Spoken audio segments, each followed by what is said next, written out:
வடக்கு வாசலில் இருக்க வடபத்திரகாளி அம்மன் கோயிலுக்கு தான் போனோம். வடபத்திரகாளி அம்மன் கோயிலில் பூஜை நடக்குது வாங்கன்னு சொல்லி நம்மள ஒருத்தவங்க இன்வைட் பண்ணியிருந்தாங்க. நான் இந்த கோயிலுக்கு ஆல்ரெடி ஒரு தடவை போயிருக்கேன். இது செகண்ட் டைம் போகிறேன். இதில் ஒரு ஹைலைட் பார்த்தீங்கன்னா, இந்த அம்மாவோட கோயில் என்ட்ரன்ஸில் தான் நான் கீழே விழுந்துட்டேன் போன வாரம். இந்த வாரம் அவங்க என்னை கோயிலுக்கு கூப்பிட்ருக்காங்க. பயங்கர ஆச்சரியமாக இருக்குது. பசங்களை ஸ்கூலில் விட்டுட்டு ரிட்டர்னில் வரும்பொழுது இந்த கோயில் என்ட்ரன்ஸில் தான் கீழே விழுந்துட்டேன். ஆனால் என் மேலே தப்பு இல்லை. அந்த பையன் டக்குன்னு இண்டிகேட்டரை போட்டு திரும்பிட்டாப்புல. அதனால் நான் வந்து கீழே விழுந்துட்டேன். அந்த பையனை நிறைய பேர் திட்டினாங்க. நான் பார்த்தீங்கன்னா கீழே விழுந்துட்டேன். நல்ல அடி எனக்கு, கை கால்லாம். அங்கே இருந்தவங்க எல்லாருமே காளி அம்மா தாம்மா உங்களை காப்பாற்றிருக்கு அப்படின்ற மாதிரி சொன்னாங்க. சரி, நான் வீட்டுக்கு வந்துட்டேன். அதே வாரத்திலே பார்த்தீங்கன்னா இன்னொருத்தவங்க மூலயமா அம்மா நம்மளை அழைச்சிருக்காங்கன்னு தான் சொல்லணும். எங்கள் ஸ்ட்ரீட்லேருந்து நிறைய பேர் இந்த கோயிலுக்கு போவாங்க.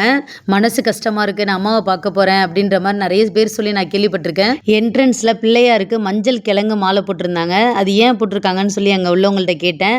கல்யாணத்துக்காண்டி வேண்டிட்டு போட்டிருக்காங்கன்னு அங்கே இருந்தவங்கலாம் சொன்னாங்க. கோயில் பயங்கர சூப்பராக இருந்தது. அங்கே நிறைய சாமி இருந்தாங்க. அம்மாவுக்கு பக்கத்தில் பார்த்திங்கன்னா ஹோமெல்லாம் வளர்த்து பெரிய பூஜை மாதிரிலாம் பண்ணாங்க. அதெல்லாம் நான் வீடியோ எடுக்கலை. காளி அம்மன்றதுனால நான் தனிமையை ரொம்ப விரும்புவேன். மெடிடேஷன் எனக்கு ரொம்ப பிடிக்கும். அம்மா உண்மையிலே நம்மளை ரொம்ப காப்பாற்றிருக்காங்க. நான் வந்ததுக்கும் அந்த பையன் என்னை இடித்ததுக்கும் நான் கீழே விழுந்ததுக்கும் ரொம்ப அடிபட்டிருக்கோம். பரவாயில்ல, லிட்டில் பிட் அடியோடு காப்பாற்றிட்டாங்க. உண்மையிலே ஆக்சிடெண்ட் ஆகிறவங்களாம் இப்போ தான் நான் நினச்சி பார்க்குறேன். மிராக்கல் மாதிரி நடந்துருச்சு அன்னைக்கு. என் வண்டியை எனக்கு ரொம்ப பிடிக்கும். அதை வண்டின்னு சொல்லக்கூடாது, என் ஃப்ரெண்டுன்னு சொல்லணும்.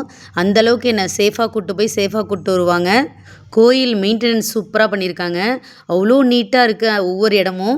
உண்மையிலே அவங்க சொன்ன மாதிரி அம்மாவை இன்றைக்கி ஃபுல்லாக பார்த்துட்டே இருக்கலாங்க. அவ்வளோ அழகாக இருந்தாங்க. நானும் பேசிக்கிட்டே அவ்வளோ நாள் உட்கார்ந்துருந்தேன்.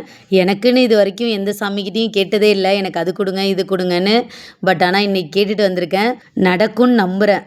எந்த விஷயமுமே நம்ம வந்து செய்யணும்னு ஆசைப்பட்டதுக்கப்புறம் நம்ம வேண்டுறது ஒரு பக்கம் இருந்தாலும் நம்மளோட ஆழ் மனசில் நம்ம சொல்லிக்கிட்டே இருக்கணும். இதுதான் நம்ம ஆக போகிறோம்னு நம்ம சொல்லிக்கிட்டே இருக்கணும். கண்டிப்பாக அது ஒரு நாள் நமக்கு சக்ஸஸ்ஃபுல்லாக அமையும். உதாரணத்துக்கு நம்ம ஒரு வீடே கட்டணும்னு ஆசைப்பட்டிருப்போம். அதை கட்டணும் நம்ம மனசில் நினச்சிக்கிட்டே இருப்போம். அதுக்கப்புறம் தான் அதுக்கான வாய்ப்பும் சூழலும் நமக்கு உருவாகும். வேணால் டெஸ்ட் பண்ணி பாருங்கள். நான் கோயிலுக்குள்ளே எல்லா சாமியும் கும்பிட்டுட்டு அம்மாவை போய் தரிசனம் பண்ணிவிட்டு அவங்கள்ட்டையும் ஒரு 10 நிமிஷம் உட்காந்துட்டு அங்கே ஹோமெல்லாம் பண்ணாங்க. அவங்கள்ட்டையும் ஒரு 10 நிமிஷம் உட்காந்து வேண்டிக்கிட்டு ஃபைனலாக வந்து உழுந்து கும்பிட்டேங்க. நான் கடவுள்கிட்ட கேட்கும் முறை பார்த்திங்கன்னா தியான முறையில் தான் கேட்பேன். அமைதியாக கண்ணை மூடி உட்காந்துக்கிட்டு எனக்கு என்ன தோணுதோ அதை மட்டும்தான் நான் கேட்பேன்.